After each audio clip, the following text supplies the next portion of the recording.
actually Gundam Unicorn kasi Gundam Unicorn has like features mecha versions of like the mythological creatures, unicorn and banshee. So naisip ko po, bakit wala pa pong ganun sa Philippines ng ganun, like in any media. It's like, so, hey, why not do that? Ayun po. How about you, RD? Ano yung parang internal inspiration mo to create your own comics? Ako, bilang lumaki sa mga albularyo, since mahirap lang kami, hindi kami makapag-doktor hindi kami makapunta sa doktor. So, madalas, ang takbuhan lang namin ng nanay ko, albularyo. So, sa comics ko na 999 Shamans, ang inspiration ko dito is yung more on yung childhood ko na kung paano ako hinandle ng mga mystical, kung paano yung mystical way ng paggagamot sa akin. Then, translate ko siya ginawa ko siyang comics. Actually, yung comics ko is matagal na siyang nakatenga, panahon pala nung pandemic. Binubuo ko na siya. Then, nung nagkaroon ng manga bootcamp sa Kwentun, nabigyan ako ng chance. Then, yun, binigay ko yung best ko para ma-execute lahat ng ideas na binubuo ko nung mga years na nakalipas. Then, mostly, meron dito mga parts dito ng mga like nung bata pa ako, sabi ng tatay ko, muntikan na akong makain ng aswang. So hinabol niya pa sa bubong namin, nang hirap pa siya nung buntot page. Hanggang ngayon hindi pa rin nababalik eh. Then ayun, mostly yung 999 Shamans is all about struggle of kung paano makipag-deal sa modern day, yung mga babailan natin ngayon. At saka yung yung daily struggle nila sa community. So maybe down to our last few questions. What is next for your group, Hoodless? For our group, we are planning to have also another comics festival, whereas we readers and creators are able to participate. For that, please check out our Facebook and we also give gifts once your comics or your reviews are chosen. Medyo tatanungin ko ulit si Chis. Additional question ako. What inspires you or motivates you to do these kind of things? To create your community, to promote comics? As you said, you're not a creator yourself. You're a reader. So, what motivates you to do that? At first, this started since I read many kinds of literary. I read one of the silent comic that was published in Japan from Silent Manga. I think around 2 a.m. during that time. And then I searched about Filipino. I picked my curiosity during that time, and then why not challenge? Because I see that most of the comics are unfinished. As a reader, it's really, like reading and then, stop. Yung parang, andito na ako sa plot na to. Tapos, na-stop siya ng creators because they do not have enough support. So, I think that's why how Could is created because of that. Because we would like to also, as much as possible, give them support and then create a thriving community for that. In a way, it's kind of patriotic, makabayan din yung ginagawa mo. Kasi parang gusto mo talaga tulungan yung mga community members nyo. Yes, because I see now we have talents the same as what what Japan and Korea give. Also China, as I read. And they give, the chapters every week they release. But while in the Philippines, it's really once a year, twice a year, or suddenly the author goes their own comics. So that's kudos to Hoodless. Kudos to Hoodless. How about GN for your community or publishing group? For us at Mixed, we're still on our summer convention tour, so it will culminate at Summer Comic Con this May. And one of the things we're doing is we're stepping up with the quality of our books. Kasi most of our published titles are done via DIY. So basically, DIY means I print it on a printer. I do all the cutting, the binding, and everything. So right now, we have a select titles na we're outsourcing other printing companies, and they have which have better quality.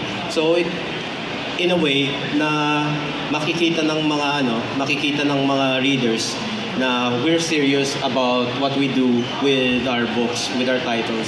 And kahit paano, we bring value to our own titles, to our own work, na hindi kami basta-basta na lang, yung parang pucho lang na mailabas lang yung gawa nila, and then parang, although yes, in a way, kung gusto niyo namang advice ko lang naman sa mga creators, if you really want to get your work out, okay lang, you start small. But we're already way past the starting small phase, so it's time for us to step up, to level up. Kaya ayun nga, one of my books is has been printed offshore, and unfortunately hindi siya umabot sa sa shipping. Hindi siya umabot ngayon, but we have select titles already that have been printed offshore, and we're already selling it, and some are some readers nagugustuhan nila. So there's a dedicated, hindi porket mahal wala nang bibili. Yun kasi yung naging mindset natin as sellers sa it's just finding your niche. Kumbaga parang there will be that segment in the market na walang pake kung mahal yung comics mo. Basta pag nagustuhan nila yan, bibilin nila regardless of the price. So that's it. How about Mao and RV? What is next for you as creators? For me po, ayun din po, kasama din po ako sa summer tour ng Mixed Comics except for Seven Lakes. Nagpass po muna ako dun. Other than that, I'm working on another mecha comic project. It's called Earth Defense Squadron Animato, or EDSA for short. Ayun po. To be released po this year din po. Ayun. And yun din po, upscaling din po my comic books as suggested po by GN din po. Kasi yun nga po, dumadami na rin po readership ng comics ko, and I need to step up din, be more confident about my works and myself. Like, noong day one po, naubos po siya kasi konti lang print ko kasi I was selling myself and my works short. And yun nga po, sinabihan po nila ako na magpa-print ka kasi na marami. Ayun po. So, maybe I can chime in na we are different, in a way, different communities ang binibuild. Kwentun, Hoodies, and Mixed Comics. But there is readership for all of the communities. For Mixed D, it's more on general audience to R18. Yeah. For Hoodies, it's more on anything, but they actually specialized on, in a way, shoujo, girls and love. For us, it's more on shonen and for kids. So if you'd like to check out any of us, join us, or read our works, follow us, Mixed Comics, Kwentun, and Hoodies. So how about you, RV? Last words, like what is next for you as a creator? What is next for you as a creator? Currently, ginagawa ko yung volume 1 ng 999 Shamans. Pero pwede nyong i-view yung one-shot version nito sa Kwentun. Ngayon, ginagawa ko yung volume 1 ng 999 Shamans. So, mostly siguro mga 4 to 5 chapters or more. Ayun, abangan nyo. Thank you, RV. Last few words from the community leaders. Giselle? Ayun, let me be with you, and Muling Mahal Kita will be going to have a new release version. They will be in the book, or they will be released around by third quarter of this year. So I hope everyone is looking forward as they have many different readers. Also, if you guys wanted to read some of our comics, there are different kinds of there in Booth G23. Thank you. Gian? Eto lang. Here's our unsolicited advice for the creators out there, the artists. You're only a struggling artist unless you do something about it. So dahil dyan, pinaplug ko na ngayon yung title ko, Cyber Goddess Rave Force. It's a sci-fi, cyberpunk, and mythology comics na medyo speculative fiction. It answers a lot of questions na what if. Ayan. So, ayun, yun lang. So thank you very much. I'd like to open the floor for any question and answer. Again, we're gonna win. You can get a chance to win a one Wacom tablet. So any questions on the floor? Yes. Yes, sir. Hi, sorry. I missed out on half the panel because I was buying stuff. Have you noticed the market has changed before and after the pandemic? And how much has it changed? So far, the market has very much changed drastically. Before the pandemic, there were too many conventions, too many print titles, and then the pandemic happened. Everyone shifted online, and now the pandemic is over. Many of these events are coming back again. So many of the comic creators right now who publish their work online are struggling to get their work out. So we have a lot of titles. There's an influx of new titles this year. This year alone. Last year there were also a lot of new titles that was launched. And then 2022, when the event started, it was like snowball. It's a snowball effect. So it was drastic in a way that parang it stopped halfway and then biglang boom. Okay. There is definitely a change in the market, especially sa comic scene. If I may mention Comic-Con and Comic-Con, before talaga mas sunod-sunod yung events. But right now, that is true. The medium changed in a way. So some creators struggle to print their works because, to be honest, print costs also changed after the pandemic. So in a way then, when it is digital, mas malaki din yung audience. And it's kind of different then. Right. So, would like to add? We're not exactly sure because Kudis is just like a baby for now. He's just a baby, so marami din kaming struggles. But I think the market right now, as what we see, compared to because I'm also a collector, anime collector, so I see different when it comes to the Comic-Con and then also to the convention, anime convention, and I see that those two both of them ay marami na rin pumupunta. Unlike before, like kung i-compare since Mega Mall is common to those two conventions, almost same na yung mga tao na nagpupunta. As what I see, as a Good point, actually. Would like to add? Any more questions? Yes. Yes.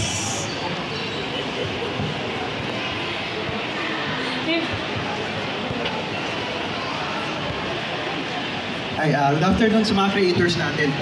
Okay lang ba mag-Tagalog? O mag-Taglish? Sige. Yung question ko kasi is this. The barrier for entry para maging isang komikero has drastically gone down since the 90s hanggang ngayon. Anybody can be a comic artist, a comic writer. True. Ngayon ang question ko, how can we make people come out of yung shells nila and make more comics? Kasi yung pinaka-problem talaga, I think, is the visibility ng comics medium dito sa Pinas. Not enough people are writing, drawing, and maybe at some point, reading. Answer for that, kasi ganito yan one of the things kasi na naging barrier sa barrier for entry sa pagiging comic creator. Yung stigma kasi na dinulot ng comics. There came a time na comics just died. I mean, the old publishers of the comics during the 80s, they got complacent. They weren't able to step up, and it was also associated with illegal logging. Kaya kasi before nag-aano tayo we're producing enough paper to produce comics, and that was because of illegal logging. Na nakalbo yung nakalbo yung mga kagubatan natin sa mga bundok natin. So right now, since there is a ban on that, na we're only importing paper, tumaas yung cost, tumaas yung kaya nagkaroon din ng barrier for entry. And then of course, yung technology din natin, times have changed, mas madaling para yung audiences natin found new forms of entertainment, movies, streaming, internet. So yun yung isa pang naging challenge. So but right now, on a positive note naman, parang comics is making a comeback. And sa nakikita namin sa mga booth, when we talk with our customers, yung mga tumitingin, kinakausap nila kami na parang many of their children are interested in doing comics. So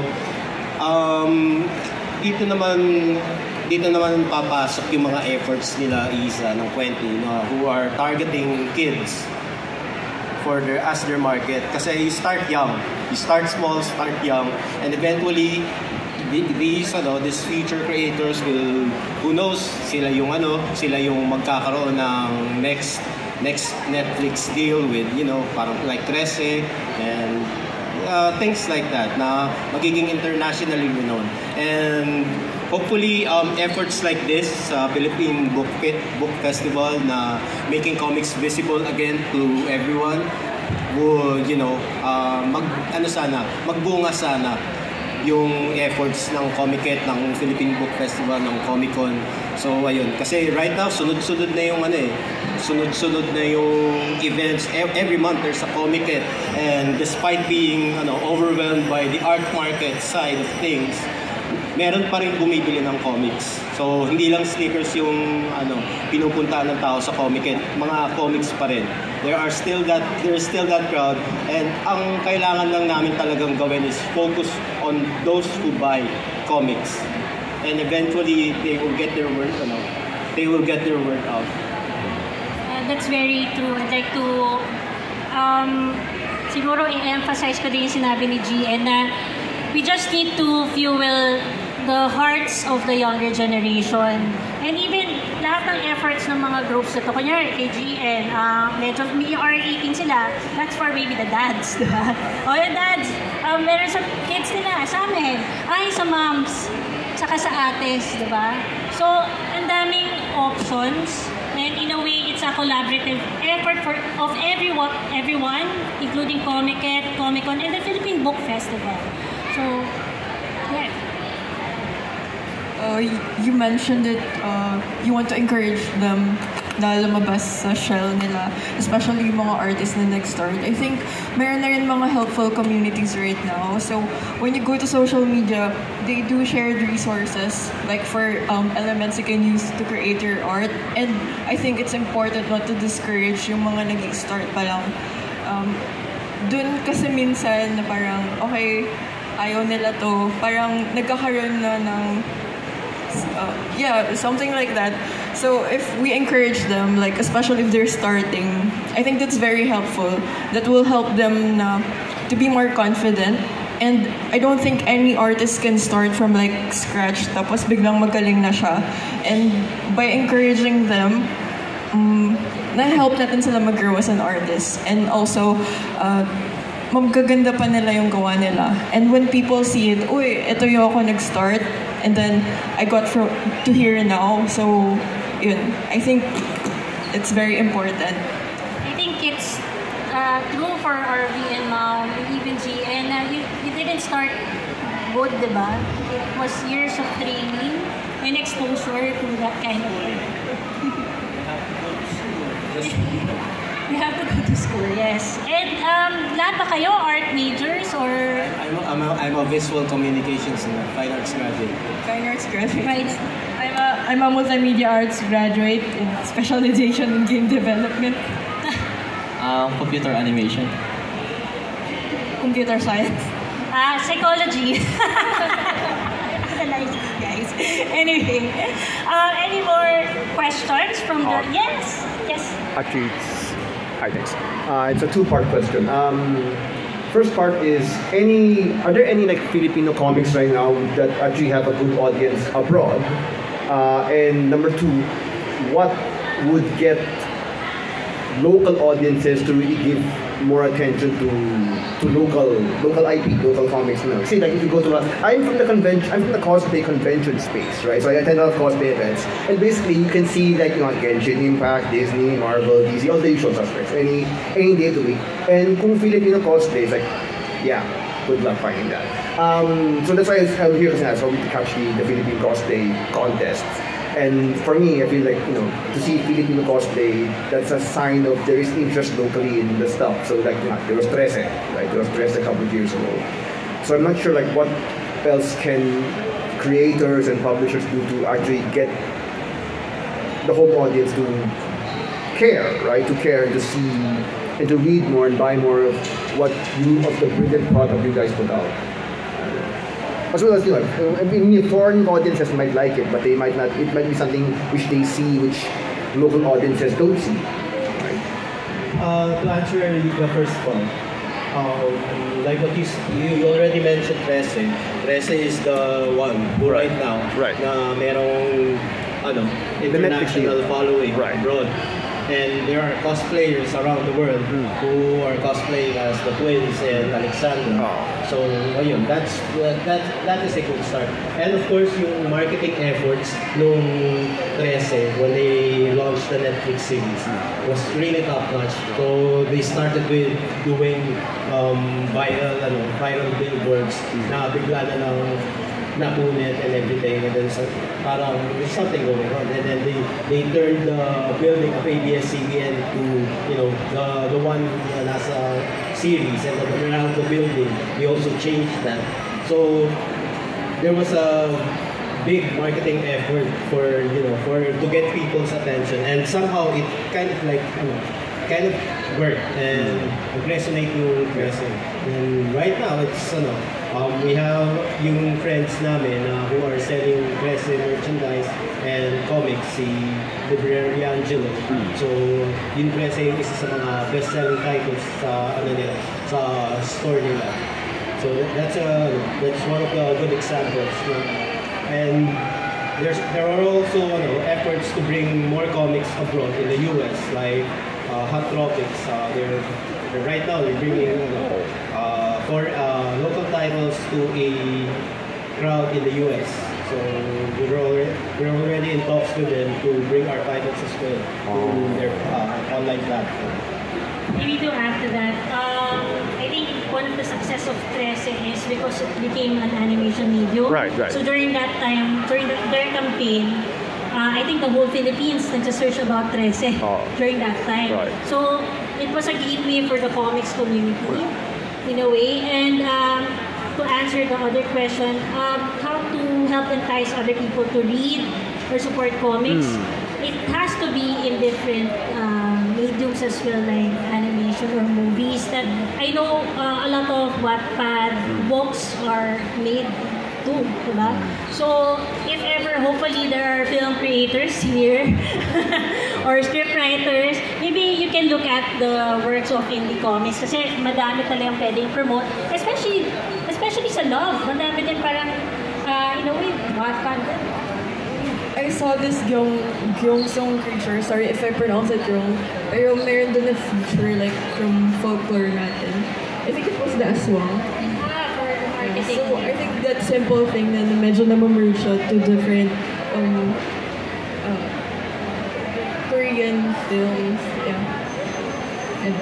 To add din po sa second question po, creators can also try like invading like cosplay cons, mga anime cons, gano'n. Try din po nila kasi you might not know na there might be a market there.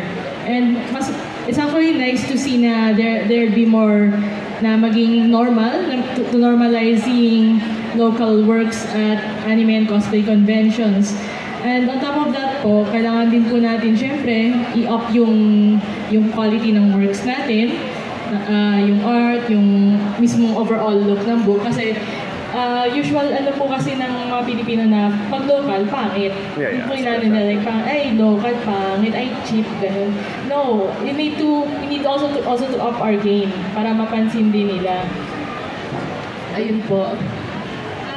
Thank you so much. Maybe last question. Yes. Maybe, naka-black mo na po. Yes, go. Last two, okay lang po. Last two questions.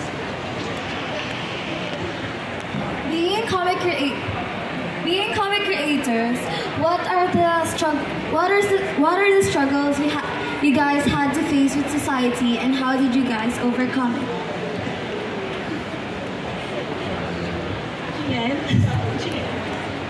Struggles. Oh, very good question. One of the struggles is having to hear people say that we're not earning everything. We're not earning anything. Walang pera sa comics, which is walang pera sa comics unless wala kang gagawin about it. So yun yung isa sa mga, I don't see it as a struggle, I see it more as a challenge. So there's a difference between the two. So the challenge is, how to get your work out, how to talk to people and market your, you should not get anyone in the way. Yun yung isa sa mga don't let people get in the way of your dreams. Parang just, if you're confident with your work, you will sell it, So yun yung para sa akin. And of course, don't do it for clout. Don't do it for publicity. Don't be like the vloggers and the influencers out there who are just doing this for the pranks and everything para lang magkaroon sila ng following and monetization. It works different for us comic creators. We don't have to do that. We don't have to engage our audience in that kind of online drama, online following, just to, we have to, one of the challenges then is how to make our work speak for ourselves. Yun. RV, maybe you can...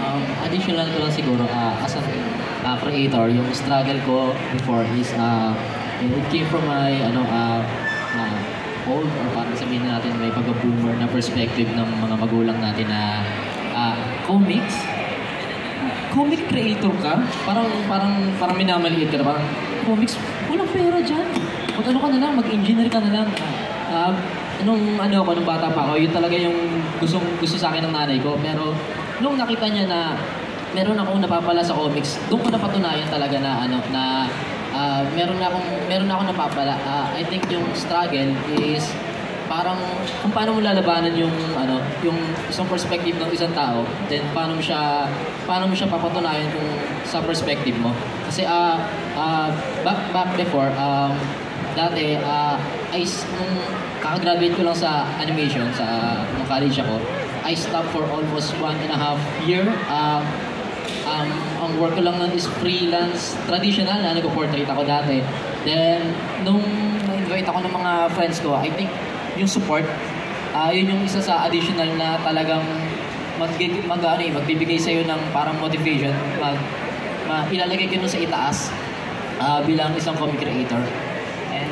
And ayun, I think yung struggle sa akin, yung isang perspective ng isang tao, then yung perspective mo kung paano mo yung lalabanan, then tsaka mahalaga din yung I think isa din sa pinaka-struggle yung poverty. Kasi kahit sabihin natin na hindi hadlang yung kahirapan, may hadlang sa totoo lang kasi dati kami mahirap lang, nag-start lang ako nung high school ako. As yung normal lang na notebook, back to back, minsan bumabakat pa nga yung ballpen sa kabila. Tapos hindi ko namamalayan, wala na yung comics ko. Yung pala na nakarating na doon sa kabilang section. I think yung struggle is yung financial din. Then kaya nga tayo merong community, meron din tayong platform kagaya ng Kwentuhan Mixtape, Kutwis, is to support nila tayo. I think yun yung magpapakawala sa atin sa struggle na yun. Okay, thank you, Arby. Can we have just one last question from the audience? One last lang kay ma'am.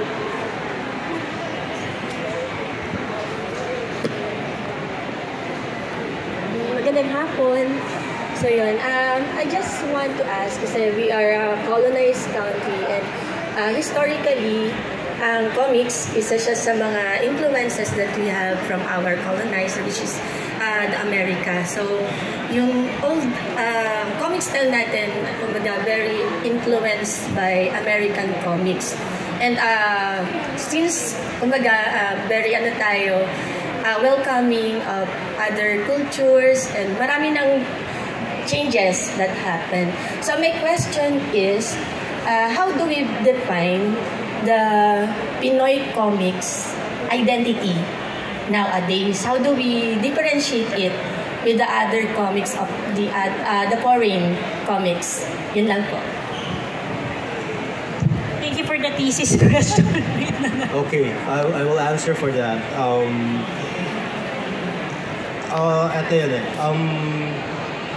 If you can define if you can see our culture in the comics we read, marami dyan na they put a lot of effort in. Kaya one of the genres na sikat sa mga comics ngayon is fantasy. So they put a lot of our mythology, may manananggal, may aswang, may tikbalang, may kapre. And doon pa lang nagkakaroon na ng definition na distinction na Filipino yung But some of us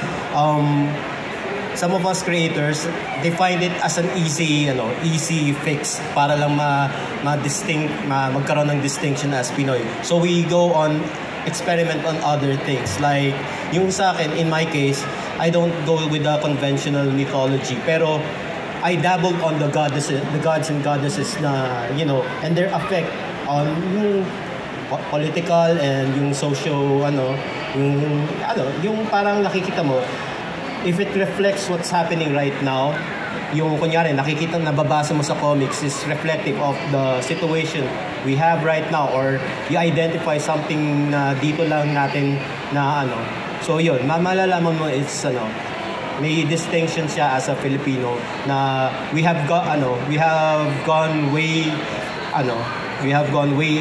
beyond the Japanese and the American influences. Although I don't look down on people who emulate the Western and the Japanese style. For me, it's a good starting point kasi eventually you will find your own identity as you go down. This is not a tawag dito. Your success does not happen overnight. So hindi ka magiging original comic creator overnight. You will have to go through this process na eventually down the line. I've been doing this for like 20 years. So doon ko lang na feel na I'm dati very heavily influenced sa Western yung comics ko. But now I can say na nagkaroon siya ng distinction as very Filipino kasi in-incorporate ko yung mga struggles natin as a nation. Kasi there's a part here na merong nasunog na may nasunog na club, merong tsunami, mga binaha, yung mga ganong bagay, the family drama, yung imagine if it's a disaster movie na pero instead of Hollywood cast, mga Pinoy.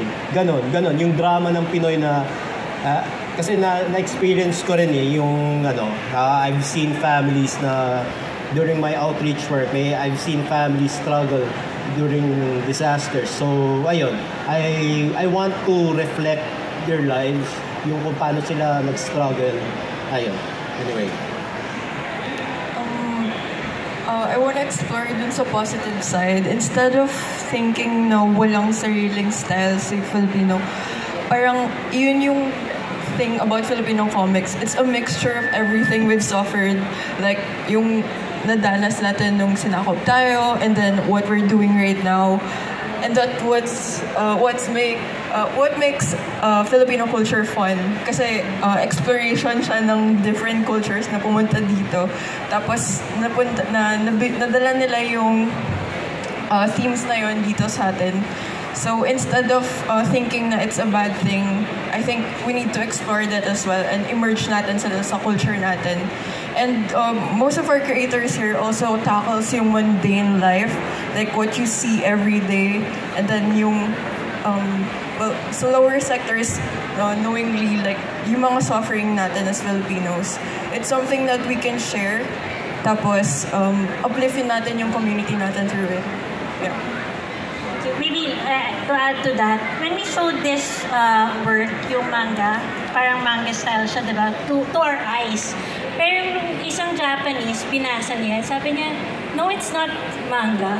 Parang iba yung dating sa kanila, the storytelling, even the paneling, the drawing, ibang-iba sa kanila. Kahit for us, parang medyo inspired siya ng manga, iba pa rin sa kanila. So I think medyo internal lang yung ganung struggle na parang feel natin walang identity, pero meron. At meron kasi nga yung stories natin, iba talaga eh. And then, maybe last few words to promote Mix Comics, Kudlis. How can they follow you or join your community? Sa amin, just follow us at Mixed Comics, MIXD Comics, Facebook and Instagram. We're also active on Threads. So yun. We're mostly active on Facebook. It's Kudlis. Just search for it, and then, yeah, Kudlis.com as well. It's under maintenance, but we're working on it. And then they're free to join the communities, yes? Yes. So message GN, Chisel, or If you guys have any questions regarding our Kudlis or community, you can visit or message our Facebook page. We are active. Alright. Visit us also at our booth G28 dun sa mini comic section. Punta naman ayun. kayo doon. Yes, yes. Sa kanila din. Magkatapat lang kami ng Kudlis actually. Kami nandun sa likod. Nandun po si YA Fever. Kung gusto nyo, si Scumbags din. Si Flo. Yung mga nag-live drawing kahapon, nandun sila ngayon. Ayun, thank you very much to our panelists, and thank you everyone for joining us. Don't forget to register at bit.ly/